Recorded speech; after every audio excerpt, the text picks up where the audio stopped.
What is up, my Squirtleites? It is I, your king, welcoming you to another E3 Impressions video. This time we're going to be going over the Square Enix conference, which was, honestly, I didn't think I was going to have a shorter Impressions video than the one I did with Bethesda, but whoo boy, this conference was very brief.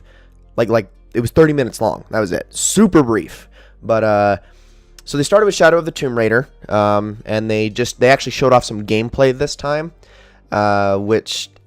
sure, it looks just exactly like Rise does and the first Tomb Raider. Like, I would say just like Rise. Rise was a bit of a step above the first Tomb Raider, and this looks no different than that. My only concern is the fact that Shadow of the Tomb Raider, even visually, didn't look all that much more impressive than Rise.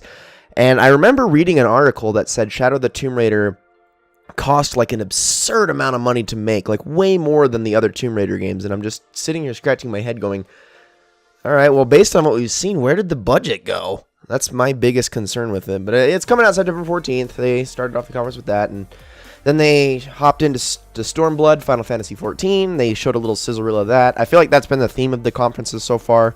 They got to show off their MMOs a little bit. Microsoft did it with Black Desert, and Bethesda did it with Elder Scrolls Online, and Square Enix did the same thing with Final Fantasy XIV.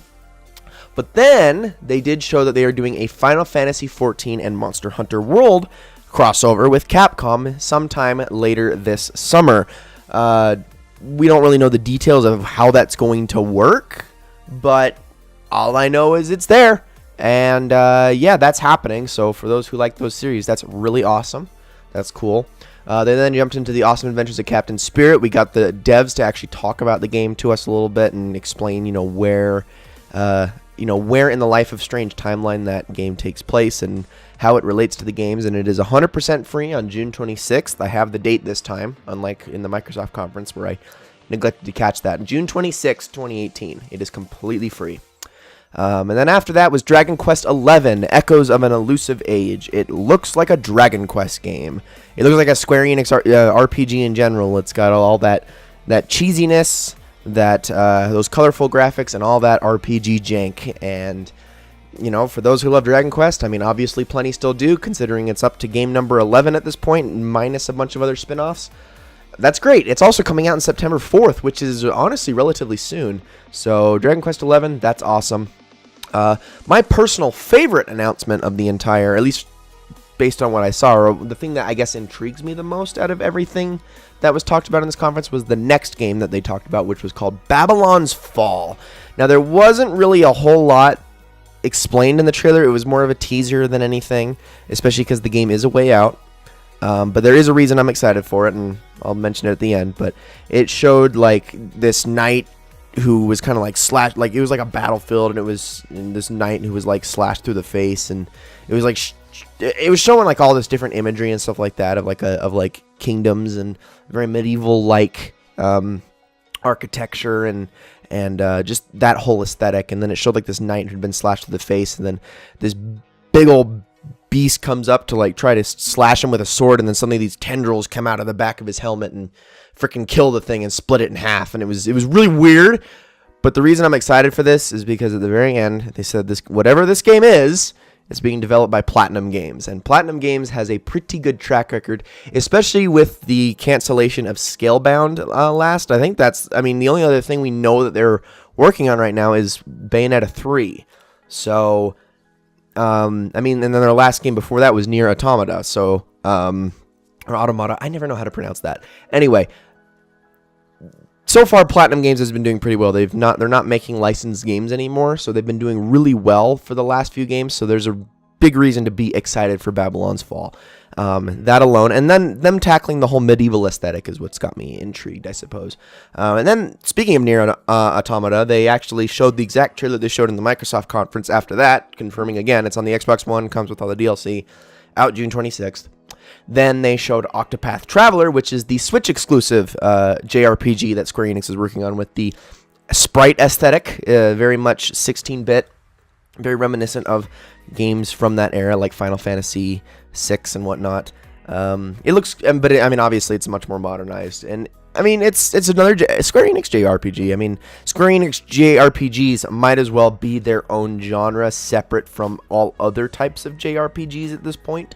I mean, they all kind of have their own feel to them, and you know, there's lots and lots of people that are just huge fans of them. So seeing a Switch exclusive game that that's in that vein is awesome. But the really crazy thing is it's out July 13th. Like, that's sudden and soon. I was not expecting it that soon, because I remember when it got announced at the Nintendo Direct, it didn't feel like it was going to be, it felt like it was going to be a ways off, but nope, it's in just a month from now. And then they showed off Just Cause 4. They explained all of the different effects that are coming to its open world, how the weather is going to change things and whatnot, and you know, all this stuff about how they've improved Just Cause 4. Just Cause, like I said before, it's sandbox the game. Like, that's what it is. It is next to Grand Theft Auto as the ultimate sandbox open world experience. For people who like those kinds of games, Just Cause is for you. Again, like I said, unfortunately, Just Cause 3 was rushed. All we can do is hope that Just Cause 4 was not rushed, which is why I would advise against pre-ordering this game, because they already have a history of rushing a game or two, so we don't know how that'll be, but hopefully it's good. I really hope it is. That comes out December 4th later this year, so that looks exciting for those interested.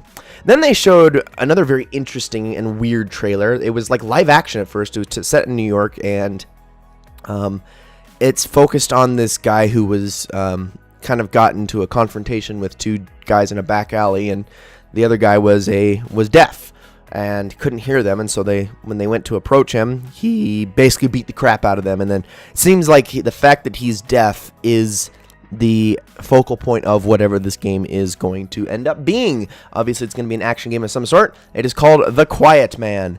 We got no other information than that. Like, that's really it. It was just a very brief tease, nothing more, but it's something to, I suppose, look forward to. And then they closed out the show. Yes, I know, we're only 7 minutes into the video, but they closed out the show with Kingdom Hearts 3, basically with the exact same trailer as in the Microsoft conference, with a few added things. Like, it even had the same audio issues that the Microsoft conference one had. Like, it was the same. It was just like an extended trailer, I suppose. It featured a few more things in the montage of clips that it was showing, and also showed a couple more. Like, it showed also Hercules and Ratatouille and a couple other featured characters and worlds that are in the series. And once again, coming out January 29th, 2019, and that was the show. That was it. I should mention, this entire show was kind of done in a more of like a direct style, like kind of like how Nintendo does their directs, rather than an actual on-stage conference. They didn't do anything like that. So I have to ask, you know, the Quiet Man was, so like let's go down the list. Shadow of the Tomb Raider was shown at the Xbox conference. Final Fantasy 14, okay, that was new here, but you probably could have tacked that on pretty much any other conference. Awesome Adventures of Captain Spirit, that was at Xbox. Dragon's Quest, Babylon's Fall. Okay, I mean, again, they only spent like maybe 5 minutes total on those. Those were new, but you could just as easily put them in any other conference. Nier Automata, that was in the Xbox conference. Octopath Traveler, that's going to be in the Nintendo Direct. Just Cause 4, Xbox conference. Kingdom Hearts 3, Xbox conference. Like, I don't see why Square Enix even had a time slot to, like, at all. I don't know why. This doesn't really make sense to me. Especially because, you know, plenty of people, you know, plenty of game companies and publishers will do just singular trailers that they will give time slots for. Hey, we're unveiling this at this time during E3. Square Enix could have just as easily done that with The Quiet Man, Babylon's Fall, Dragon's Quest, and Final Fantasy 14, and nobody would have missed out on anything. They could have just, you know, kept the Kingdom Hearts extended trailer in the Xbox conference, because I think it only added like a minute to the trailer, if even that. I don't understand why they had this time slot. It seemed like such a waste to me. I already see a lot of people calling it the weakest E3 conference since the famed Konami conference from years ago. I mean, you know, like, the presentation wasn't bad. I mean, they just snapped from game to game, showed release dates. Like, there wasn't any cringe necessarily. It wasn't badly done, but it just felt so pointless. And as a result, I'm going to give the Square Enix conference a 3 out of 10. That is going to be my final review. And I feel like 3 out of 10 is actually being even a little bit generous. So, unfortunately, hopefully You know, if Square Enix comes back again one year, because they weren't here last year, they can actually justify their existence this time around. Because it seemed like all of that could have just been left in Microsoft and Sony's and Nintendo's conferences. Thank you all so very much for watching. In the next one, we're going to be going over Ubisoft conference. I am not going to be covering the Limited Run Games conference or the PC Gaming Show conferences, just to let you know. Just going to be focusing on Ubisoft, Sony, and then later Nintendo, although that video will be coming much later after the fact. So, thank you all so very much for watching, and I will see you all in the next one.